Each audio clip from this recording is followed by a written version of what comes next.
नमस्कार दोस्तों।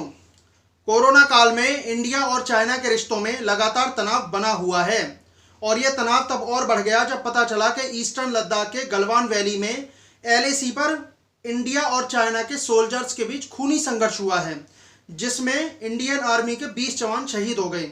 हालांकि जो हुआ दुखद हुआ, क्योंकि युद्ध किसी समस्या का समाधान तो है नहीं। तो इस वीडियो में हम यही चर्चा करेंगे कि आखिर इस तरीके की सिचुएशन पैदा ही क्यों हुई। इसके अलावा इस वीडियो में हम ये भी चर्चा करेंगे कि आखिर वो क्या कारण है जिसकी वजह से दोनों तरफ के सैनिकों के बीच झड़प की घटनाएं लगातार सामने आती रहती हैं। तो आइए हम चर्चा करते हैं। दोस्तों, हम शुरुआत करते हैं पिछले साल के अक्टूबर से, जब 2019 में China president Xi Jinping India आए थे तो तमिलनाडु में उनका स्वागत इंडियन कल्चर के मुताबिक किया गया था।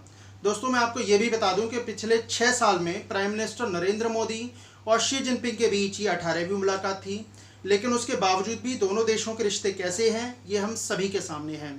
इंडिया और चाइना के बीच जो बॉर्डर टेंशन है वो काफ़ी पुरानी है।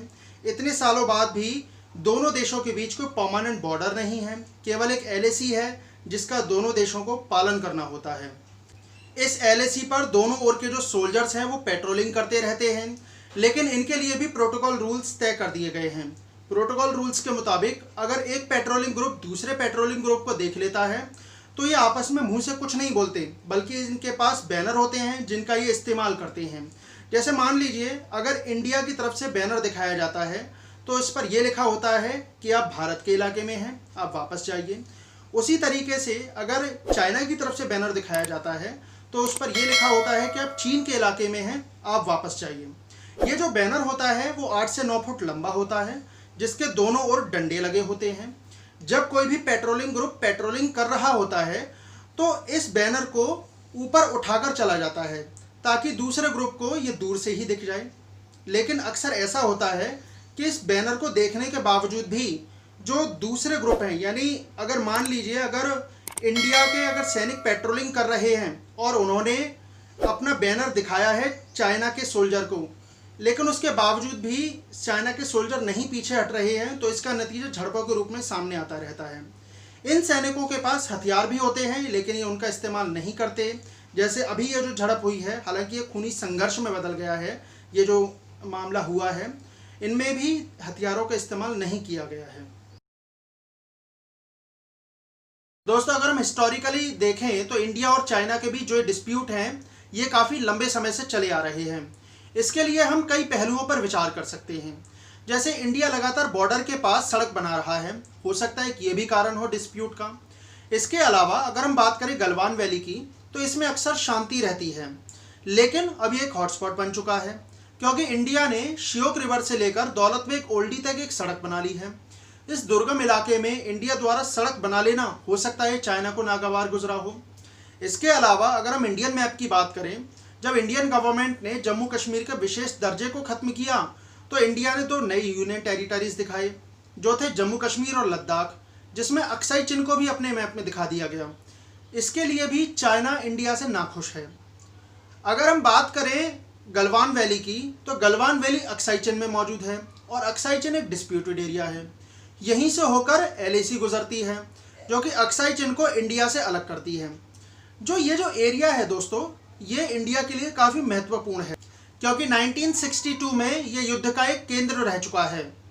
दोस्तों, अगर हम इंडिया और चाइना के डिस्प्यूट की बात करें तो इसकी शुरुआत 1958 में हुई थी। दरअसल 1958 में चाइना ने अक्साई चिन में सड़क बना ली थी जो कि कराकोरम रोड से जुड़ती है और आगे चलकर पाकिस्तान को भी जाती है।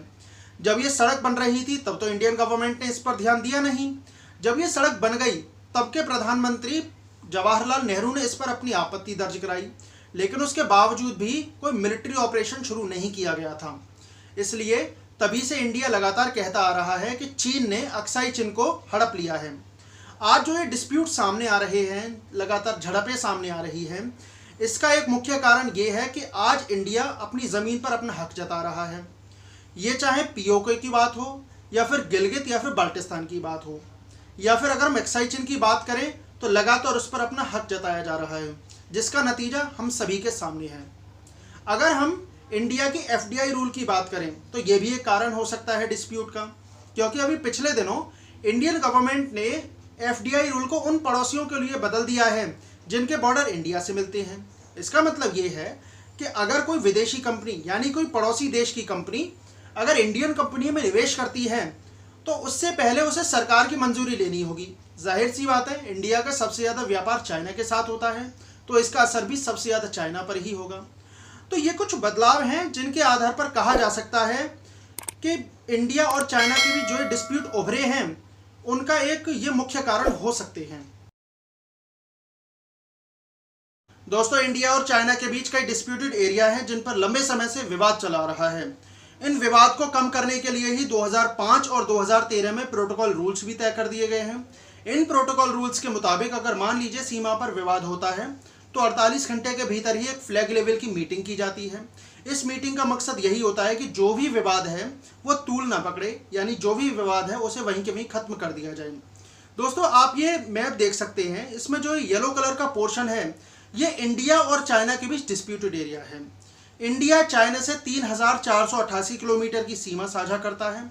वो बात अलग है कि चाइना से केवल 2000 किलोमीटर ही मानता है। दोस्तों, ये LAC इंडिया के लद्दाख, हिमाचल प्रदेश, उत्तराखंड, सिक्किम और अरुणाचल प्रदेश से होकर गुजरती है। इस LAC को 3 सेक्टर में डिवाइड किया गया है: वेस्टर्न सेक्टर, मिडिल सेक्टर और ईस्टर्न सेक्टर। वेस्टर्न सेक्टर में लद्दाख को रखा गया है, मिडिल सेक्टर में हिमाचल प्रदेश और उत्तराखंड को रखा गया है। इसके अलावा जो ईस्टर्न सेक्टर है उसमें सिक्किम और अरुणाचल प्रदेश को रखा गया है। दोस्तों, इंडिया और चाइना के बीच कई डिस्प्यूटेड एरिया हैं जिनमें सबसे पहला नाम आता है अक्साई चिन का। जब 1962 में इंडिया और चाइना के बीच वॉर हुआ था उसके बाद चाइना ने इस पूरे एरिया पर अपना कब्जा कर लिया था। इसके अलावा चाइना की नज़र अरुणाचल प्रदेश पर भी रहती है।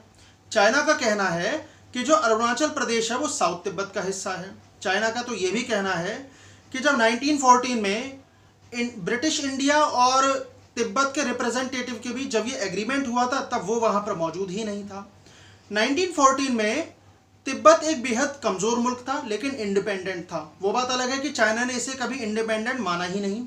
और 1950 में चाइना ने इस पूरे तिब्बत पर अपना कब्जा कर लिया। जाहिर सी बात है कि चाइना की तभी से नज़र अरुणाचल प्रदेश पर भी रहती है।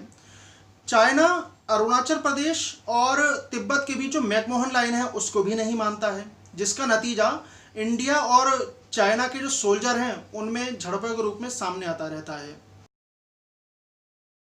दोस्तों, अब हम बात कर लेते हैं पेंगोंग त्सो लेक की। तो ये लेक हिमालय में करीब 14,000 फीट की ऊंचाई पर मौजूद है। इसकी कुल लंबाई 135 किलोमीटर है, जिसमें 90 किलोमीटर का हिस्सा तो चाइना के अंतर्गत आता है और 45 किलोमीटर का हिस्सा इंडिया के अंतर्गत आता है। और इसी लेक के बीच से होकर LAC गुजरती है। दोस्तों, मैं आपको यह भी बता दूं कि ये जो पेंगोंग त्सो लेक है वो चुशुल के रास्ते में पड़ती है। चुशुल एक गांव है जो कि बॉर्डर से करीब 15 मील की दूरी पर मौजूद है।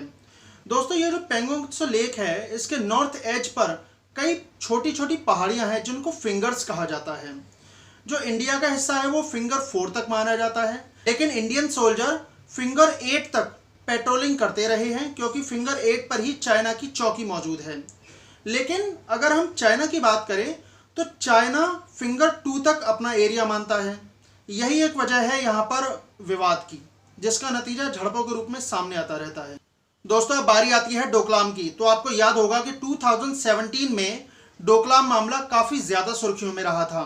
दरअसल डोकलाम जो है वो चाइना और भूटान के बीच का डिस्प्यूटेड एरिया है जिस पर दोनों देश अपना अपना दावा करते हैं। हालांकि वो बात अलग है कि इसे बाद में बातचीत से सुलझा लिया गया था। भूटान ने उस समय इंडिया से मदद मांगी थी तो इंडियन गवर्नमेंट ने अपने सैनिक वहां पर भेज दिए थे और इसका पुरजोर तरीके से विरोध किया था। इंडिया ने विरोध इसलिए किया था दोस्तों क्योंकि जो डोकलाम है वो सिक्किम बॉर्डर के पास है।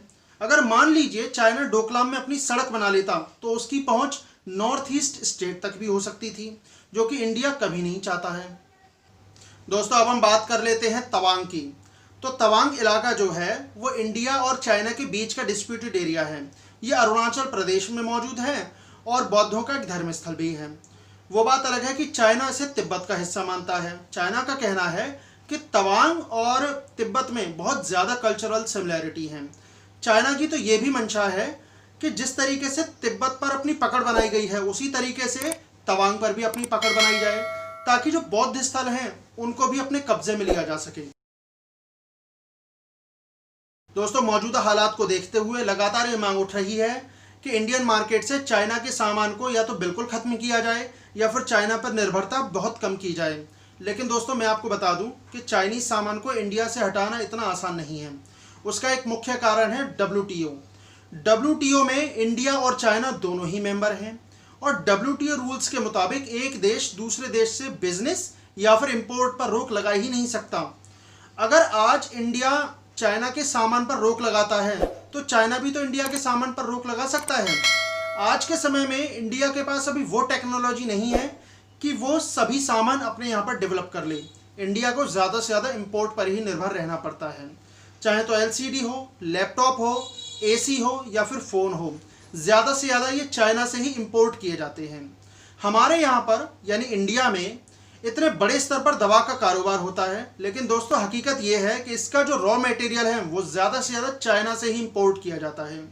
तो दोस्तों, ये समझा जा सकता है कि इंडियन मार्केट चाइना पर बहुत ज़्यादा निर्भर है।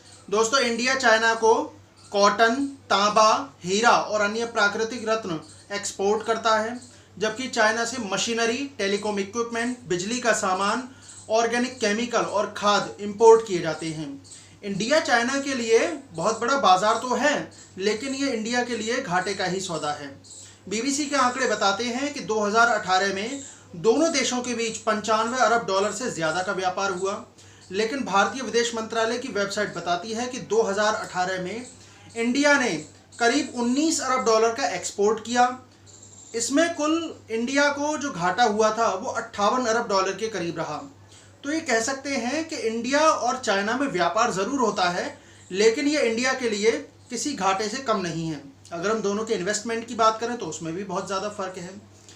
BBC के आंकड़े बताते हैं कि सितंबर 2019 तक चाइना ने जो इंडिया में इन्वेस्टमेंट किया है वो 5 अरब डॉलर से ज़्यादा है, जबकि इसी टाइम पीरियड में इंडिया का चाइना में जो इन्वेस्टमेंट है वो 1 अरब डॉलर भी नहीं है।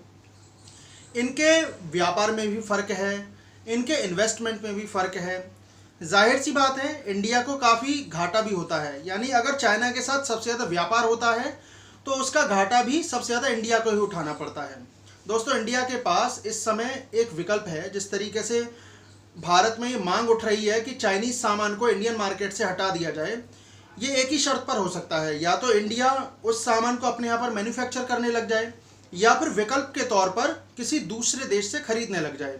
लेकिन इसमें भी पेंच ये है कि जो चाइनीज़ सामान है उसकी तरह से क्वालिटी मेंटेन भी रहनी चाहिए और चाइनीज़ सामान की तरह दूसरे देश से खरीदा हुआ सामान सस्ता भी होना चाहिए, क्योंकि चाइनीज़ सामान सस्ता होने के साथ ही मार्केट में हाथों हाथ बिकता है। दोस्तों, अगर आपको मेरी वीडियो अच्छी लगती है तो आप इसे लाइक और शेयर करें और मेरे चैनल को सब्सक्राइब करें और साथ ही साथ बेल आइकन पर क्लिक करें ताकि आगे आने वाली वीडियो के नोटिफिकेशन भी आपको मिलते रहें। इसके अलावा आप मुझे ट्विटर और फेसबुक पेज पर फॉलो भी कर सकते हैं। बहुत बहुत शुक्रिया।